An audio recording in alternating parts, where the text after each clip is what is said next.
Good morning, good evening, good afternoon, but I think it's morning where I am. How are you doing, my people? Welcome back to my channel. Just a little catch up because a lot has been happening for the past 4 weeks. For the past 4 weeks, we started, I finished the pediatrics. I went into internal medicine, the medical ward. And by the way, medicine is medicine. Medicine is medical ward, I think. Let me say, like, a good percent, let me say 50% of medicine is medical ward because huko ndio kuna the real deal. And worst of it all is medical ward. Mel. Muko salama. A lot has been happening. For the past weeks, we were on the road. We were on the road for the past, like, this week. Last week. No, the other week. Yeah. We were on the road. My ring light imeharibika. Pardon me if this video will be a bit shaky because nimeshika na stand ya camera. Ring light imevunjika. Mko salama? Nataka kuja kuambia experience yangu of how the journey was from Nairobi to, I think we crossed over 12 counties if I'm not wrong, because we started off from Kajiado to Nairobi to Kiambu to Nakuru, Baringo, Kericho, Kakamega, Vihiga, Bungoma, Trans Nzoia, Uasin Gishu, and then back. Hiyo ni mapenzi nilizongosha. Uko salama. I hope you're doing great.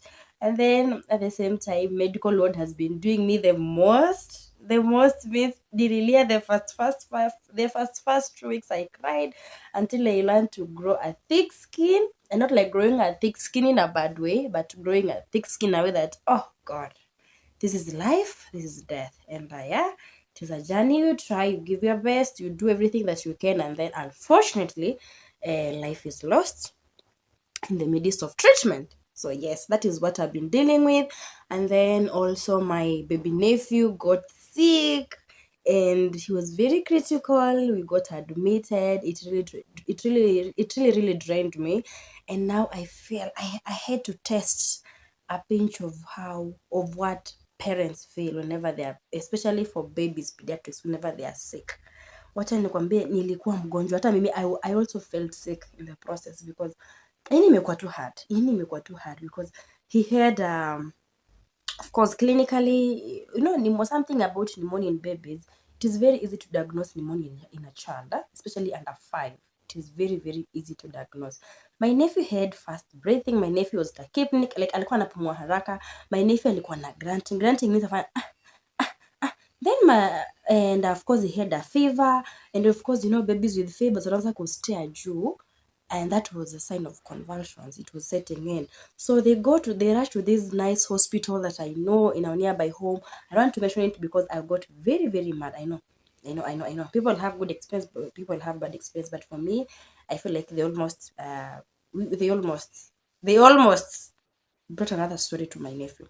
So the baby goes there. The baby was 6 months, goes there, and you guys are giving him to a 6 months Septrin and Cetrizine, and I'm like, under which protocol? And I was so much pissed.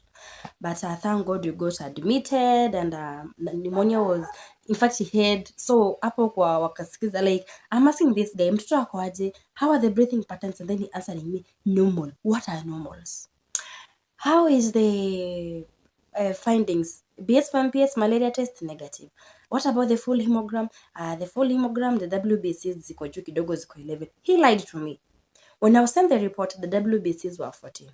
This is a child who needed admission. Thank God we got admitted, and then we got also in the process we got newborn. My 2 friends delivered baby boys, a boy and a girl, and yeah, so a lot has been happening. A lot. I was like, let me just take a break kidogo so that ni deal na hizi vitu kwanza, nikishamaliza. Yes, and today, now that it's been crazy, it's been a crazy week.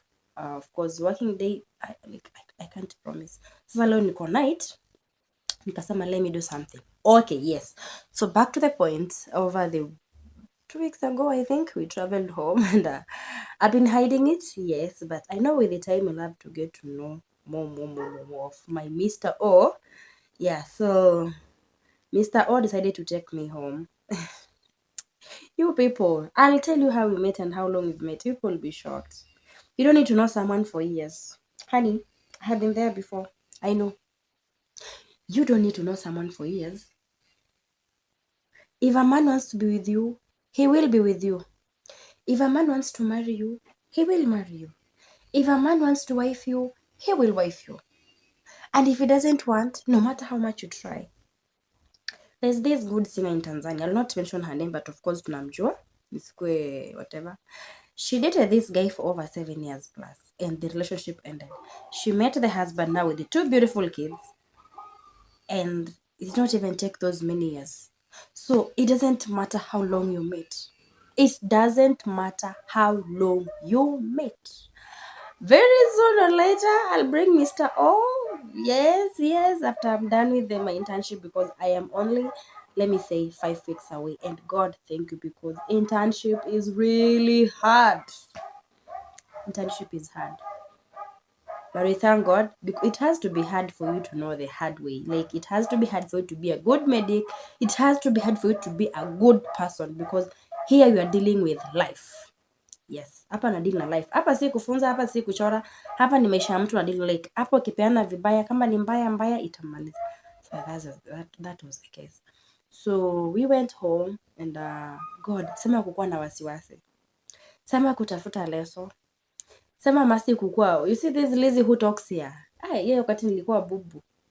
I asked my friend, when you were taken home, how did you act? She's like, you just go there, just chill, nyamaza tu, ukiuliza maswali ndio utajibu, lakini usiende kuongea. You know me, I'm an extrovert. Let's not lie about that. I am an extrovert. Like, matesko nilikuwa introvert.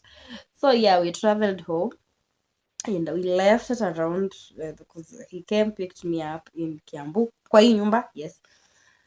We started off the journey tulitoka, but of course you're traveling polepole, working, traveling, yeah. So we got home at around 1 a.m. and I was so tired. And let me tell you, I've not been traveling for like almost 2 years. Sijakuwa na travel. I've just been like this short journeys to Somoja, to 50 bob. Yeah. So when you travel, I'm like, hii ni long distance. Nausea ni kitu mbaya. Ikanisumbua Nakuru, tukastop, tukatafuta dawa. Me being the medic, of course I'll prescribe for myself. I took the dawa, we went home, we reached there. My mother-in-law was still waiting for us. She was up, really happy, and I was scared. So kutoka gari nambi, babe nipatie leso. But I wish ningerecord hiyo part 2. But my father-in-law was sleeping. I'm like, babe nipatie leso. So he takes the leso. Nikajifunga. Baby girl nilikuwa na heshima. I hope I'll be able to clip those 2 clips here, 2 photos. Ushajifunga leso the whole time. Nilifunga leso. Mrembo alifunga leso. The sign of respect. So yeah, we got there. That was on Saturday morning. We slept kidogo. We woke up. Waking up, I'm like scared. Everyone is there. Wanataka kujua wewe. Yani wanataka sasa kujua wewe sasa. Msichana mfupi akaamka, but of course you know me, I'm a firstborn, so I never have an issue when it comes to house chores. And like I don't know how to stay, like I don't know how to sit, sijui kukaa tu. So after preparing, we went to the house. My dad-in-law was there, everyone was in the house. Nikakaribishwa, nikajiintroduce. After then nikazip tena. So he was like, by the way, I really loved how my father-in-law acted, but we had spoken on phone. So haikuwa like, oh, we spoke with you. And my dad-in-law knows all my names. Like, God, do you know Nahomicha? I'm like, yeah, she's the CS, but right now I'm a choma. So yeah, so it was amazing. That was on Saturday. We stayed there, we socialized, they got to know me. Mimi Lizzy na kupika, nikajipata kitchen. My friend was like, nisikupata jikoni, lakini pole sweetie, I lied. Nilienda jikoni nikapika nyama, so I'm the one who did the pork. Nilipika nyama, yes. So we finished the day, and then evening again. Of course, the day was okay because it was just a weekend. No, we are all working, so ingekuwa like a whole week trip. But we will go back, God willing, in December. So on Sunday, you wake up like, let me take you around kidogo. I think I'll have those 2 clips. Let me take you around kidogo. Ujue kijiji. I'm like, okay, so Kitale is no longer my home now. Marriage, husband, Kitale is no longer my home. Yes. So yeah, we go tukatembea kidogo. Just I mean, someone is calling me. Sorry guys. So on Sunday we wake up, prepare everything, prepare breakfast. Like mi nishaambia mi si ule mtu wa kukaa. Hata wengine wanajua. Like I'm not the type of a person who just sit and get served nini. And let me tell you man, my man go to their home na kakatika mikono. Alifika kwao mikono ikakatika. He go to his home and his hands were short. Man, tell me why. My guy got to his home na mikono ilikatika. What do I mean? Mikono ilikatika, hawezi jiserve, hawezi jinawisha. So, being the good wifey to be, ninawisha mtu wangu, nimpatie serviette, nimserve, akule, nitoe sahani, nipeleke kitchen.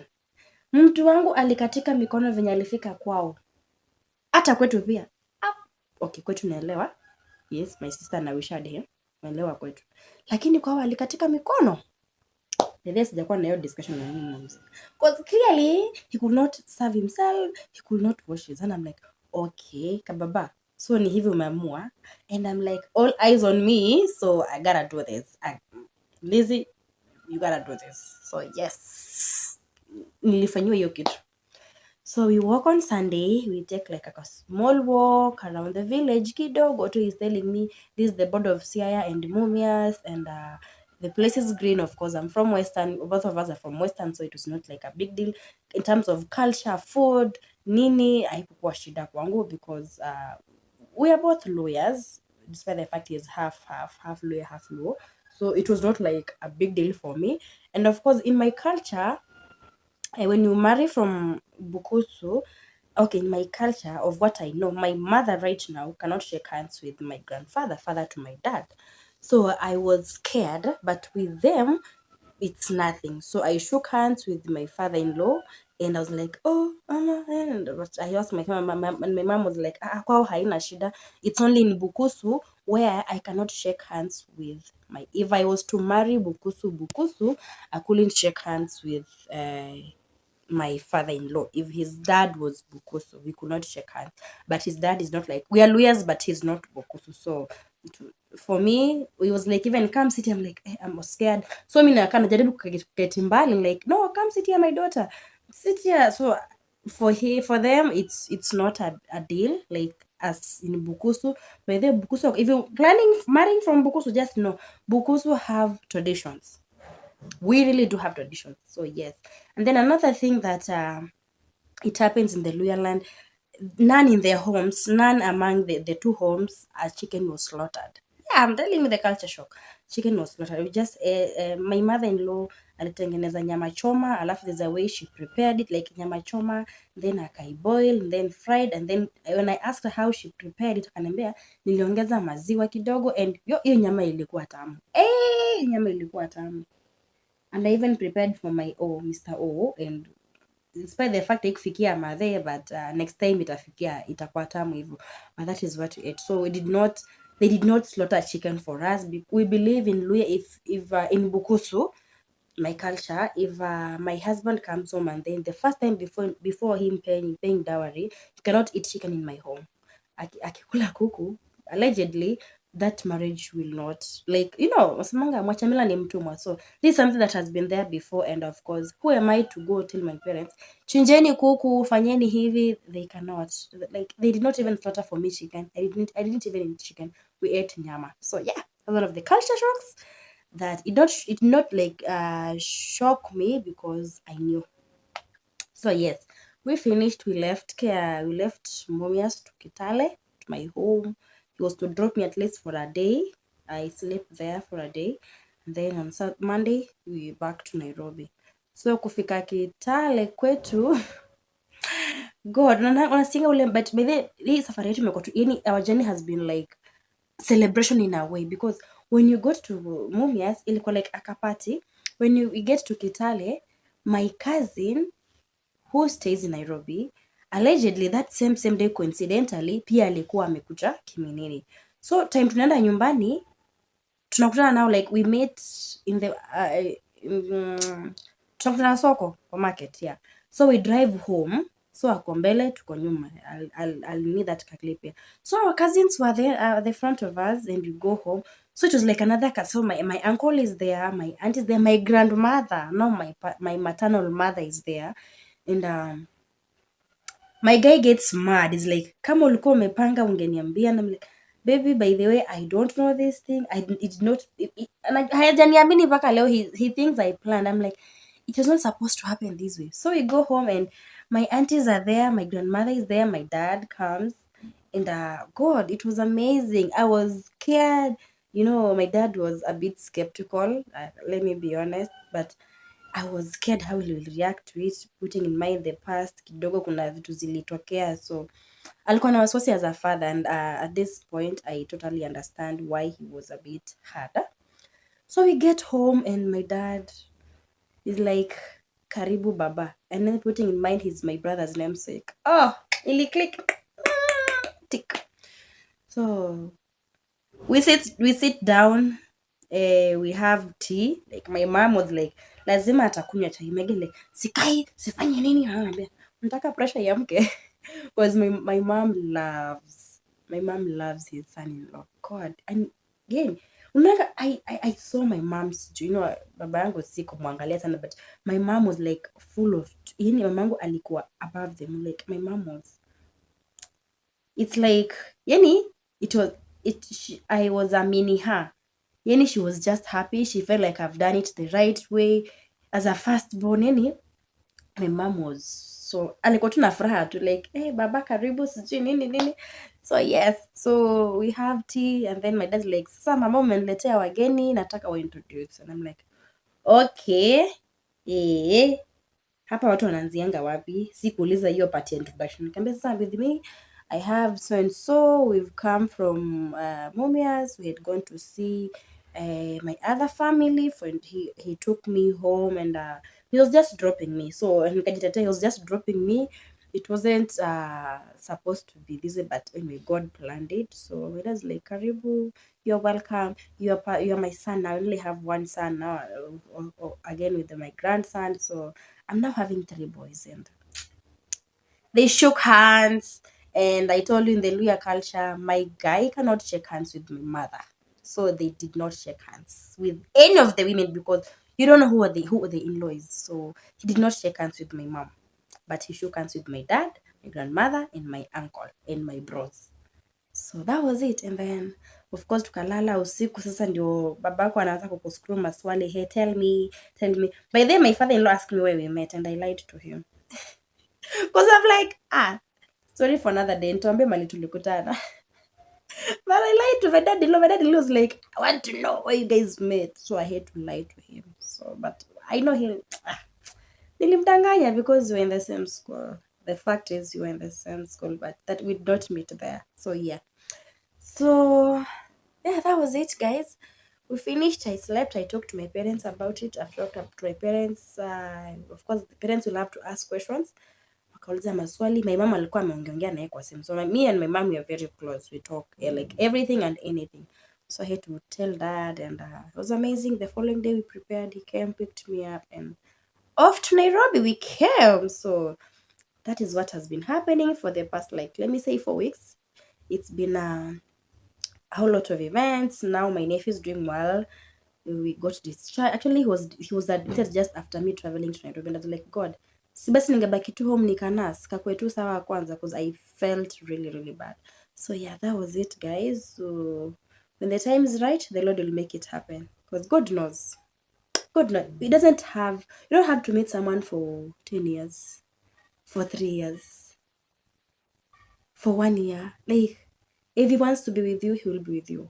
If he really he wants to be with you, and no man is busy for his woman, and no man is stingy. They know where to spend. So yeah. For now, naweza wapatia hizo quotes kidogo kidogo kwa sababu it's like a come to pass thing. So yeah, that was it. Thank you for watching. Remember to like, subscribe, and maybe as time goes by, tutuambia where we met, and what's like those two small details. So yeah, see when you see it was just supposed to be a 20 minutes video, and yeah, that is it. Thank you for watching.